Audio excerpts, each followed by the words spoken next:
Hello, greetings to distinguished colleagues and guests, and thanks for joining the event. My name is Olayinka Keru, aka Jack Lookman. Welcome to Day 2, Part 3 of the Sharing and Caring Committee fundraising event. Today's topic is about empowerment and inspiration. You can get the full complement of videos at jacksempowerment.com. Just search for Sharing and Caring Committee. Now let's continue our journey. Let's talk about impacting society positively. Are there ways and means of impacting society? Is it only about money? What if you are not rich? Could you spend other currencies? Could it be goodwill? Could it be knowledge? Could it be wisdom? Could it be experience? Could it be your exposure? Could it be empathy? Whatever be it, as long as we are individually and collectively adding our drops, we'll get our ocean sooner or later. Now let's talk about internet. Is internet important? How do you use it? Do you use it for entertainment? Do you use it for education? Do you use it for information? Do you use it for inspiration? Do you use it for business?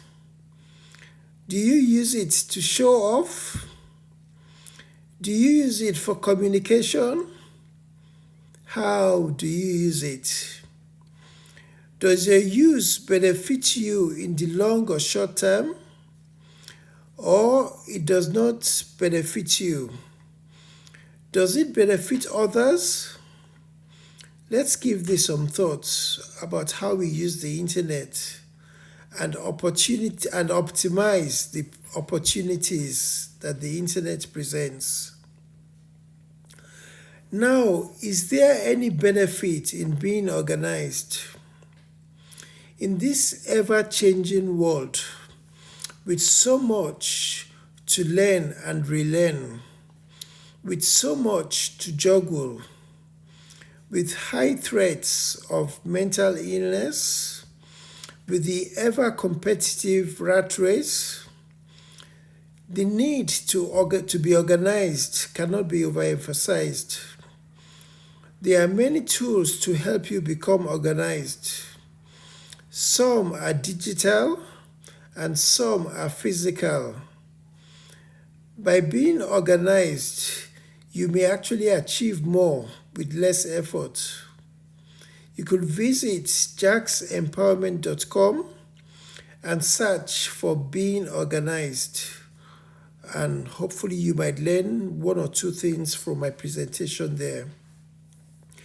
Now let's talk about Japa. Is it a bed of roses? Have you thoroughly researched it? Do you pray to Japa by all means? Or do you pray for direction to where your blessings are, either in Nigeria or elsewhere? As Nigerians are emigrating from Nigeria, the Chinese, etc., are emigrating into Nigeria. Does that give food for thought? Does it mean that there are still opportunities in Nigeria? Do we need to put on our thinking hats and explore how ourselves and others could benefit? Is the answer somewhere blowing in the wind? Or must it be Japa either now or never? Remember, there is no perfect society. They all have strengths and weaknesses. It's for us to optimize the strengths on offer and to minimize the weaknesses. I'll tell you a bit about my Jackpot experience. It's been a lot of hard work, definitely not a bed of roses. Things work, there are opportunities, and there are lots of learning opportunities. And some of the learning could actually be exported to Nigeria. The pound mindset is overrated. As they give you £1, they have ways and means of recycling it back into the system. The society is very organized. Some things which you could accomplish in one day in the United Kingdom, for example, may take weeks or months to accomplish in Nigeria. It's my intention to share best practices via my content and via my mentoring and coaching. Like most countries, it has its pros and cons. My advice is that you carry out due diligence before you jackpot to avoid jumping from frying pan to fire. If it suits you, well and good. If it doesn't suit you, you could explore options. And by the way, if you must jackpot, you have a choice of countries. Now let's talk a bit about knowledge. Do you remember the biblical quote, "Seek and ye shall find"? There is great power in knowledge and awareness. Knowledge could be sought in the classroom. It could be sought in books. It could be sought on TV. It could be sought digitally, etc. You have the opportunity of learning and earning. You also have the opportunity to share your knowledge. It could benefit people far and wide, and you could monetize by leveraging the internet. Now let's talk about legacy. If you're in my age group, you are probably an old person, quote and unquote. When you reflect on life, what has been your purpose? Is it to make money and enjoy life? Is it to oppress the downtrodden? Is it to make positive impact? Is it to leave a lasting legacy? As you contemplate your thoughts, consider the longevity of your legacy. Will you be remembered for good? Will you be remembered at all? Will there be prayers at the mention of your name? Will your loved ones benefit from your legacy? Will the mention of your name bring ill feelings? Will the return on investment on all you have amassed, will it be worth anything in the grave? Will your legacy impact generations? Let's give this some food for thought and build a lasting legacy. Now, let's talk about leverage. We could leverage technology, we could leverage the internet, we could leverage social media and digital tools, we could leverage our network and Nigerians around the world. We could leverage our intellect, experience, and exposure. We could leverage our diversity as well as our commonality. We could leverage adversity as fuel for prosperity. We could leverage our numbers, the so many Nigerians. We could leverage West Africa as well as Africa. We could also research migrants into Nigeria as we continue our jackpot journey? Could we learn one or two things to monetize our resources? Let's have this as food for thought. Now, let's talk about leveraging opportunities in Nigeria. If you ask about opportunities in Nigeria, the pessimist will give 1,001 reasons why it can't work, but the optimist will listen, research, intentionally seek opportunities, and act. It shall be aware of the challenges.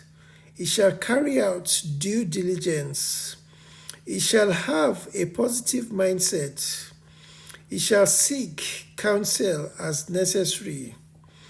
Where there are roadblocks, it shall have adequate strategies. When it succeeds, it shall give back in charity or as well as mentor. As food for thought, as some continually complain about Nigeria, some others are monetizing and prospering. Could it be a good idea to learn from them or from other entrepreneurs? There are loads of content on the internet which you could access for free. I believe that most millionaires are made in times of adversity. They create solutions to societal problems and then walk straight to the bank and monetize. Now let's talk about leveraging best practices. We have diplomats who work in different countries. We have foreign students who study in different countries. We have Nigerians who emigrate to other countries. We have Nigerians who travel regularly.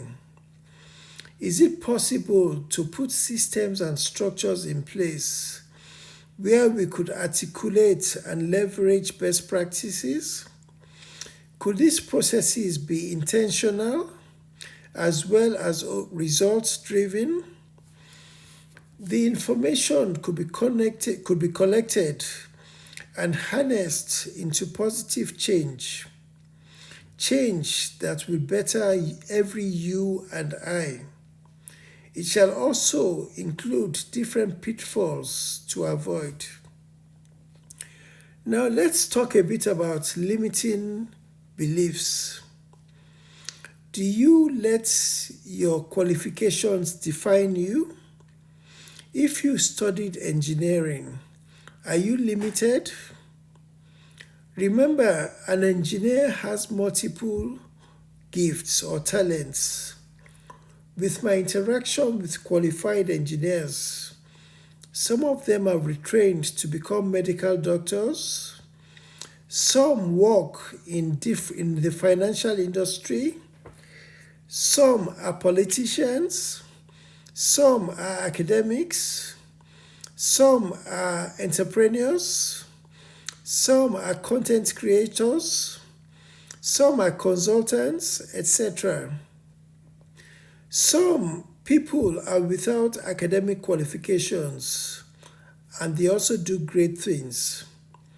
For example, Mr. Richard Branson is a dyslexic without a university education. He's a millionaire or probably a billionaire. The founder of KFC made it big at about age 65. The founders of Microsoft, Apple, and Facebook probably didn't complete formal education. The list could probably go on. If you put your mind to it, put in the work, pray, leverage the right people, there is a chance and a great chance of success. If they could do it, why couldn't you? Now, before I finish, let me talk a bit about mentoring and coaching. Is there a need for mentoring and coaching? Could this be formal or informal? This could be physical or digital. This could be manual, automated, or semi automated. These shall be at different levels and shall be at different prices. There shall be different payment options. There could be full or part sponsors. There shall be rewards and there shall be sanctions. There shall be review of processes. There shall be realistic targets. If this is of interest to you, you could visit Jack's Mentoring 101, or you could visit Book a Chat with Jack Lookman. You can find this at jacksempowerment.com. Now, if you got value from this presentation, please register your feedback and please visit jacklookmanlimited.com for our range of products and services. If what we do resonates with you and you wish to take further action, please contact us via Book a Chat with Jack Lookman. You could find this at jacksempowerment.com. I want to say thank you very much for your time.